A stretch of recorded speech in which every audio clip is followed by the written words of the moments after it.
nervousness right now about what's going on in the region, including with Egypt, that this was the timing was an issue that they thought at this time you don't want to put further pressure on Israel. So there may have been various factors, but those are tactical issues. I think on the strategic level, the policy on settlements is quite clear. Okay, well, two emails I'll put back to back here that we got. One from Junaid Malik, who wrote into our Facebook page. And Junaid says, these revolutions were by the people, for the people. The Israeli-Palestinian issue will probably remain stuck in stalemate. Then a follow-up from Arthur Musazizi, who wrote in saying, America still has a firm grip on the Egyptian military. Nothing has changed, and Palestinians still are not free to cross the border into Egypt. So again, for what's going on elsewhere in the Middle East, it seems that there'll still be this grinding point with the Israeli-Palestinian situation. I think it may become even more difficult for the United States as a result of the democratization, which is positive, and I think that the U.S., although one could say it was catching up to some degree with events on the ground, is playing a positive role in encouraging governments not to use violence and encouraging Arab governments to reform, to accommodate. But one consequence of democratization is probably going to be that the population of the Arab world is generally takes a tougher view of the Israeli-Palestinian issue than some of the authoritarian leaders do or did. So therefore, I think dealing with a democratic Middle East on this issue, among other positive things that will happen, this is going to be a complicating and a difficult factor. More pressure on the U.S. on There will be more pressure, more difficulty, but hopefully one can deal with it effectively through engagement and working even harder to get an Israeli Arab-Palestinian settlement. Well, less than a minute to go, Ambassador. Will the U.S. accept governments that form in the new Middle East if they are democratically formed? We've seen with Hamas, Hezbollah, that hasn't always been the case. Sure. Well, of course. I mean, that's one thing is about elections, that the elections have to take place at a time when there is a level playing field politically, where different groups can effectively compete. One idea has been that maybe in some places where elections have happened too quickly and there was not a level playing field that produced results that have not been truly representative. But I think the U.S. Can work with the democratic Middle East, would welcome it. This is something that both works for U.S. interests and for U.S. ideals. Well, Ambassador, never enough time. I will speak to you again soon, I hope. Thank you. Thank you very much. Sir. Great to be with you. My pleasure, sir. Thank you, and thank you for being with us too. Remember, you can follow the show on Facebook and see what we're up to there. You can give us feedback on the topics and post your questions and comments. On the next show, Women in the Revolution. They've been out on the streets making their voices heard, but what role will they get to play in their country's political future? Be sure to tune in for that. From me and the team, we'll see you next time.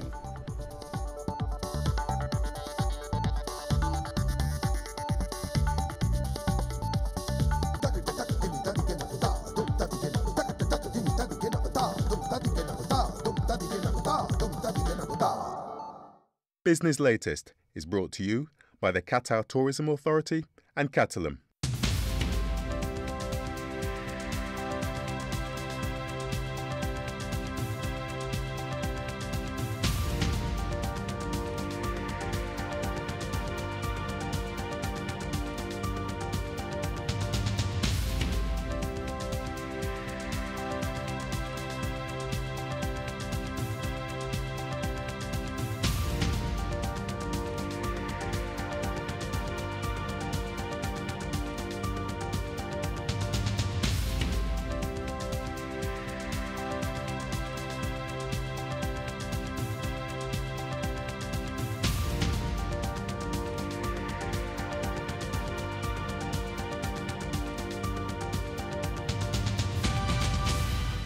Business Latest is brought to you by the Qatar Tourism Authority and Catalan. Two generations face the past in order to understand the present. A young man embarks on a journey with his father in search of answers. Great changes in China have brought their traditional family way of life to a crisis point. Faces of China, at this time on Al Jazeera. It's 36 to 38 degrees Celsius. No higher, no lower. It's soft, but not too soft. It's just enough to smooth things out. It's all of this, halfway to anywhere, with plenty of time to spare. The Qatar Airways Premium Terminal in Doha. 5-star service for first and business class passengers. Qatar Airways, world's 5-star airline.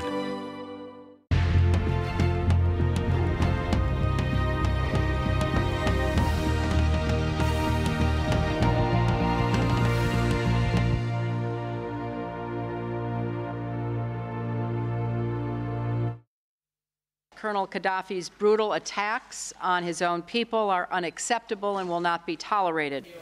Ratcheting up the pressure on Libya, the US tells Muammar Gaddafi to surrender power now.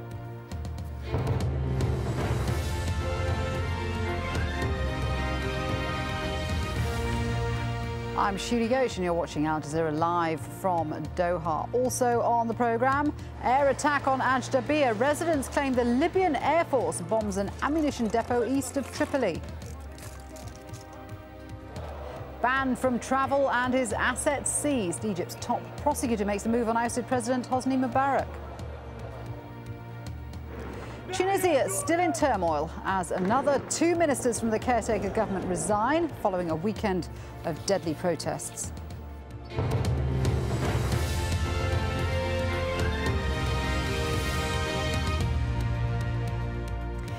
There are reports that Libyan military aircraft have bombed an ammunition depot held by opposition forces in the city of AlJazeera. And the online edition of Kurna newspaper says several people are dead after forces loyal to Libyan leader Muammar Gaddafi opened fire to disperse a protest in the capital. It comes as the European Union approved wide-ranging sanctions on Libya, including an arms embargo, a visa ban and a freeze on Libyan assets. Lawrence Lee reports. You'd be forgiven for thinking that if a town only half an hour from Tripoli is in the hands of protesters with tanks, then the end must surely be near. Yet the days drift by, momentum ebbs and flows, and for the time being Gaddafi's regime has enough to avoid falling to the people's uprising. Given the routine way in which Gaddafi's armed forces have been switching allegiances over the last few days, one of the questions that keeps being raised is how are the Gaddafis maintaining a fighting force? Up until now, the chief spokesman for Gaddafi has been his son, Saif al-Islam. He has routinely accused the media of lying about the fighting. Maintaining Libya is entirely at peace with itself. The point that you are hearing rumors, false reports, please take your camera tomorrow morning, even this night, go to every city in Libya. Everything is calm, everything is peaceful. And yet this has now emerged. The same man, semi-automatic in hand, exhorting people to fight for his father. I'm here to raise your morale. They are spreading rumours that our police and security forces are joining the hooligans. It's not true. Today we'll show them that the police are siding with Libya. I'm bringing you reinforcements, resources, food, weapons, everything you need.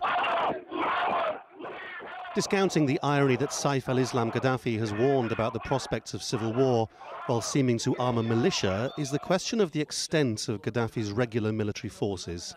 This is the Bainin air base, said to be one of the most important in the country. The military here say they've joined the uprising. The whole base responded to my call to join the People's Revolution. We have great staff. As military personnel, we want to be clear that this is not a military coup. We are not leading anything. This is a people's revolution led by the youth. Our role is to protect and support it. That's our main aim. While the Gaddafis offer arms to civilians, their former army in eastern Libya has left behind a fearsome arsenal, now in the hands of the insurgency. They say they're trying to look after it in case children get their hands on it. It also promises to provide them with a massive buffer against the Gaddafi fight back.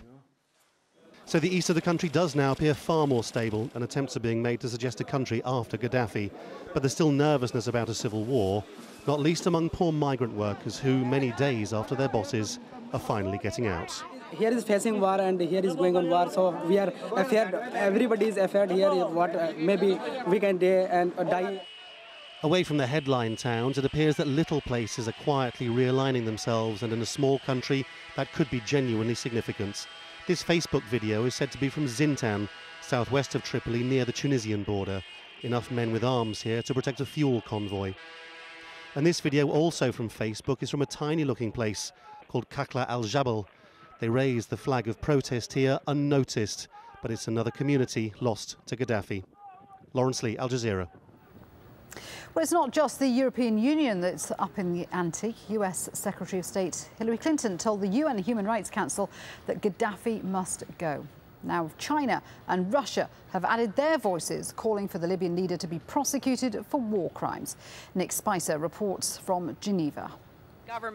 Behind the concern and outrage, there was also a certain level of surprised satisfaction here on Monday. Without a single voice of dissent, the Human Rights Council had asked for Libya to be suspended and ordered an international investigation into the crackdown. The international community is speaking with one voice, and our message is unmistakable. These violations of universal rights are unacceptable and will not be tolerated. Even the countries who usually put state sovereignty over human rights lined up in agreement over the weekend, approving sanctions against Colonel Gaddafi and his entourage, as well as possible prosecution for war crimes. And so, to Colonel Gaddafi, we say this: the Libyan people are saying go, the people of the Arab world are saying go, the peoples of the entire world are saying go, and for the sake of humanity, go now. But if there is rare diplomatic unity over Libya, there is also recognition that much more needs to be done, that this is also a humanitarian crisis. The head of the International Red Cross told Al Jazeera that some of the elementary rules of armed conflict are not being followed. We have seen that. We have credible report about ambulances being used to carry weapons or things like that, and that's a very major concern, because I think we think that's a question of life and death. Medical staff, ambulances need to be respected. They need to be able to do their work. It's not the case so far in Libya, especially not in the western part of Libya. And I really call to every people involved in violence to be able to really allow us to do our work and to allow all humanitarians to do their work in Libya. That's very important. The U.S. is pushing Europe to take a lead role in the crisis, and the EU on Monday agreed to apply the UN sanctions.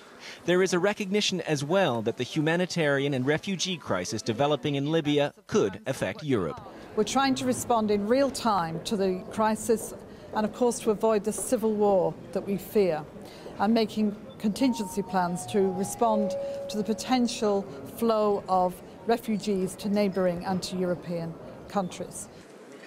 Sanctions and rhetoric, however rapid, will only take the world so far. Already some are saying military action may be needed, a far bigger challenge if the international community is to stay united. Nick Spicer, Al Jazeera, Geneva. Now, some new lines coming out of the US. The State Department says it's sending humanitarian teams to the Libyan border because of growing concern for the crisis.